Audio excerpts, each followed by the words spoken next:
अस्सलाम वालेकुम नाज़रीन, मैं हूं तारिक चौधरी और आप देख रहे हैं विजन पॉइंट। विजन पॉइंट के नाज़रीन जो हैं उनको खुशामदीद कहता हूँ आज के वीलॉग में। गुज़श्ता कई हफ़्तों से हम कई मरतबा इस मौज़ू पर बात कर चुके हैं, एनालिसिस कर चुके हैं कि पाकिस्तान और अफ़गानिस्तान के दरमियान जो मुज़ाकरात हैं, जो कि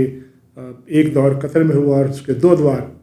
इस्तांबुल में हुए, उनका फ्यूचर क्या हुआ, उनका फ्यूचर क्या होगा। हमने ये बात कई दफ़ा डिस्कस की कि पाकिस्तान की क्या कोशिश है और पाकिस्तान और अफ़गानिस्तान के साल्सों की क्या कोशिश है, और जो इसमें सबसे ज़्यादा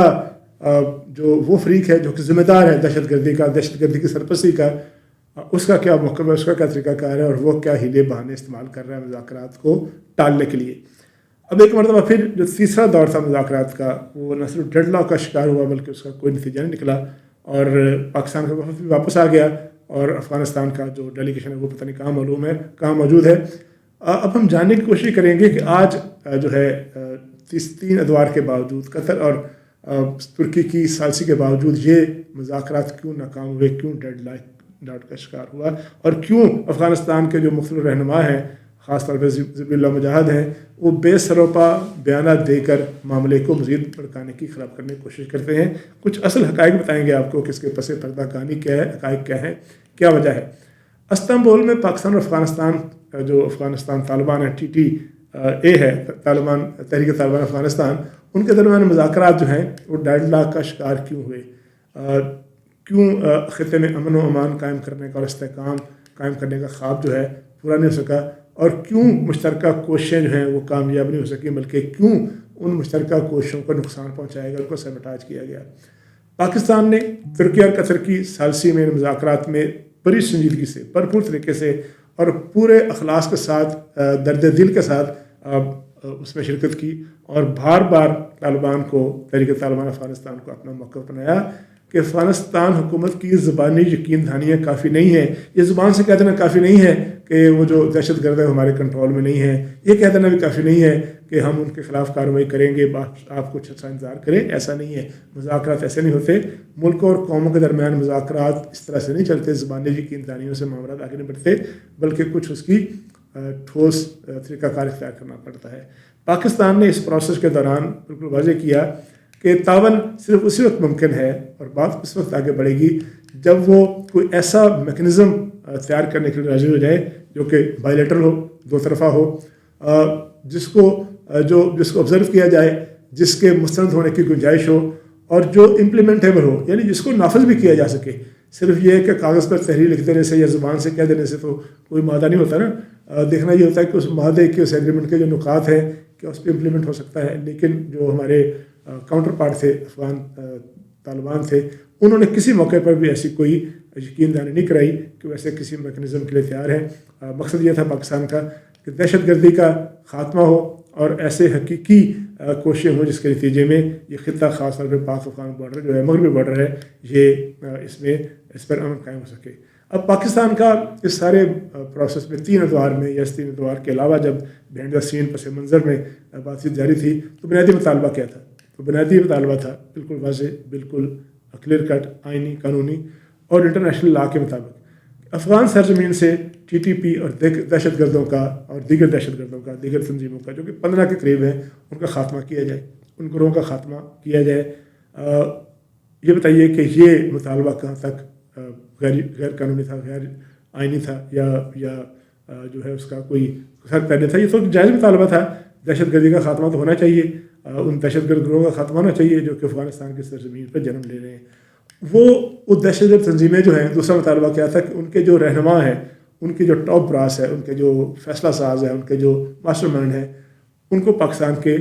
जो है हवाले किया जाए। इसमें कौन सी नाजायज़ बात है? ये भी मुतालबा किया गया कि इस हवाले से उनको, उनके ख़िलाफ़ कार्रवाई से और उनको पकड़ कर पाकिस्तान के हवाले करने के हवाले से कोई तहरीरी यकीन दहानी कराई जाए, एग्रीमेंट किया जाए। इसमें ये बताएं कौन सी ऐसी जो नाजायज़ बात थी। ये मुतालबा जो था ये किसी मुल्क के ख़िलाफ़ तो नहीं था, अफ़गानिस्तान के ख़िलाफ़ नहीं था, अफ़गानिस्तान के अवाम के ख़िलाफ़ नहीं था, ताकि तहरीक तालिबान अफ़गानिस्तान के ख़िलाफ़ भी नहीं था और ना ही उनकी खुद मुख्तारी के ख़िलाफ़ था, ना ही उनकी किसी सॉवरेनिटी के ख़िलाफ़ था, बल्कि ये वादा जो प्रपोज़ किया था पाकिस्तान ने एक अक़वाम मुत्तहिदा की करारदादों और बैनुल-अक़वामी उसूलों के मुताबिक था। लेकिन हमने देखा कि जो अफ़गान डेलीगेशन था वो हर बार जो था ऐन उस मौके पर जब बात किसी نتیجے پر پہنچنے والی ہوتی تھی، جب وہ آخری سیڑھی آ جاتی تھی، جب بیل منڈے چڑھنا لگتی تھی، نظر آ رہا تھا کہ سامنے اب ایگریمنٹ ہو سکتا تھا، وہ بجائے کسی ٹھوس نتیجے پر پہنچنے کے یا کوئی ٹھوس ایگریمنٹ کرنے کے یا ٹھوس یقین دہانی کرانے کے، وہ مختلف بہانوں سے اس سے انکار کر دیتے تھے اور مذاکرات کی میز سے اٹھنے کے بہانے تلاش کرتے تھے۔ ظاہر ہے جب مذاکرات سے میز سے اٹھنے کا بہانہ کرے ایک فریق تو مذاکرات پھر کامیاب نہیں ہوتے، مذاکرات تو ناکام ہی ہوتے ہیں، اور وہی ہوا کہ مذاکرات ناکام ہو گئے اور اس وقت تک ناکام ہیں۔ پھر ہم نے یہ بھی دیکھا کہ افغان طالبان کے جو ترجمان ہیں جناب ذبیح اللہ مجاہد، جو کہ بڑے بے سر و پا اور بڑے عجیب و غریب بیان دیتے ہیں جن کا کوئی سر پیر نہیں ہوتا، انہوں نے ایک بیان دیا جس میں انہوں نے کہا کہ پاکستان کا موقف غلط ہے اور پاکستان کے موقف کو انہوں نے توڑ موڑ کے پیش کیا۔ ذمہ داری کا اونس جو تھا وہ پاکستان پر ڈالنے کی کوشش کی اور کوشش کی کہ وہ اپنے آپ کو معصوم جو ہے وہ ثابت کرے اور یہ ثابت کرے کہ مذاکرات ان کی وجہ سے ناکام نہیں ہوئے، بلکہ انہوں نے وہی پرانا گھسا پٹا، وہ پرانا کیسٹ، پرانا ریکارڈ، پرانی جو روایتی ان کی گفتگو ہے اس کو انہوں نے دہرایا کہ اور یہ وہی موقف ہے جو کہ بھارت کے جو ڈرامہ ساز ہیں، بھارت کے جو فلم ساز ہیں، جو بیانیہ وہ بناتے ہیں۔ ظاہر ہے آج کل طالبان کے پاس جو بیانیہ ہے وہ بھارت کا تیار کردہ ہے، اسی بیانیہ کو دہرایا انہوں نے اور اسی بیانیہ کے ذریعے بچنے کے لیے کوشش کی۔ حالانکہ اصل حقیقت یہ ہے کہ ٹی ٹی پی کی قیادت جو ہے اس کی تربیت اور فنڈنگ کے نیٹ ورک ابھی افغانستان میں کھلے عام موجود ہیں، کھلے عام کام کر رہے ہیں، اور اس کی ایسی کریڈیبل ایویڈنس موجود ہے نہ صرف پاکستان کے پاس بلکہ سپر طاقتوں کے پاس، ریجنل طاقتوں کے پاس، اور خود یونائٹڈ نیشنز کے پاس اس کی ثبوت موجود ہے کہ کس طرح سے وہ دندناتے پھرتے ہیں اس علاقے میں۔ اگر ہم جائزہ لینا چاہیں کہ مذاکرات کیسے کامیاب ہو سکتے ہیں، اور اگر افغان عبوری رجیم واقعی سنسیئر ہے اور وہ سمجھتے ہیں کہ ان کی سرزمین دہشت گردوں سے پاک ہو سکتی ہے، تو وہ بین الاقوامی قانون وہ سیدھا ایک طریقہ کار ہے کہ وہ بین الاقوامی مبصرین کی تقرری کر لیں، بین الاقوامی مبصرین کو بلا لیں، وہ فیصلہ کر لیں کہ کیا ان کی سرزمین پر دہشت گرد ہے یا نہیں ہے۔ ترکی یا قطر یا دیگر کسی کے نمائندوں کے ساتھ مشترکہ مانیٹرنگ کا میکنزم بنا لے، پاکستان کو بھی اس میں رکھ لے، اور فیصلہ ہو جائے گا کہ کیا واقعی، اور پاکستان ثابت کرے گا کہ کیا ان کی سرزمین پر دہشت گرد جو ہیں BLA کے اور فتن الخوارج کے، فتن ہندوستان کے موجود نہیں ہیں۔ اگر ایسا کوئی میکنزم بنتا ہے تو یقینی طور پر حقائق سب کے سامنے آ جائیں گے اور دودھ کا دودھ، پانی کا پانی ہو جائے گا۔ سارے فریقین، سارے انٹرنیشنل آبزرور اس بات کے گواہ ہیں، اس بات کی تصدیق کرتے ہیں، اس بات کی شہادت دیتے ہیں کہ پاکستان نے ہمیشہ بات چیت کے ذریعے جو مسائل ہم کو حل کرنے کی کوشش کی ہے، علاقائی تعاون کے ذریعے پاکستان نے استحکام جو ہے وہ اس خطے کو دینے کی کوشش کی ہے، اور پاکستان نے ہمیشہ دہشت گردی کے بجائے امن کو ترجیح دی ہے۔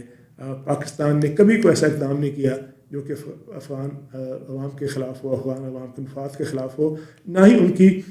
خود مختاری کو چیلنج کیا بلکہ ان کی خود مختاری کا احترام کیا ہے۔ بین الاقوامی تقاضوں کو اور اسلامی برادرہڈ جو ہے، بھائی چارہ ہے، اس کے تقاضوں کو بھی پورا کیا ہے، اس کے تقاضوں کو پورا کرتے ہوئے اپنے آپ پر بڑا بوجھ بھی اٹھایا ہے، تقریباً 4 اشرے۔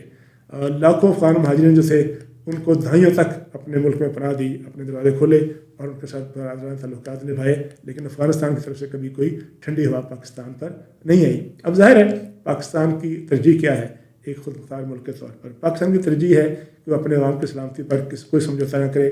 اپنے عوام کی حفاظت کرے۔ دہشت گردی کے خلاف جنگ میں جو ہزاروں قربانیاں دی ہیں، وہ پاکستان جو ہے وہ صرف بیانہ سے تو مطمئن نہیں ہو سکتا۔ وہ پاکستان جو ہے جس کے ہزاروں نوجوان جو ہیں شہید ہوئے ہیں اس دہشت گردی کے خلاف جنگ میں، وہ تو عملی اقدامات کا تقاضا کرے گا، کیونکہ امن جب ہے، امن صرف اسی وقت قائم ہوتا ہے جب صرف وعدے نہ کیے جائیں بلکہ وعدوں اور ارادوں کے ساتھ عمل بھی کیا جائے، اور اس عمل پر عمل درآمد کے لیے کوئی جوائنٹ میکنزم، کوئی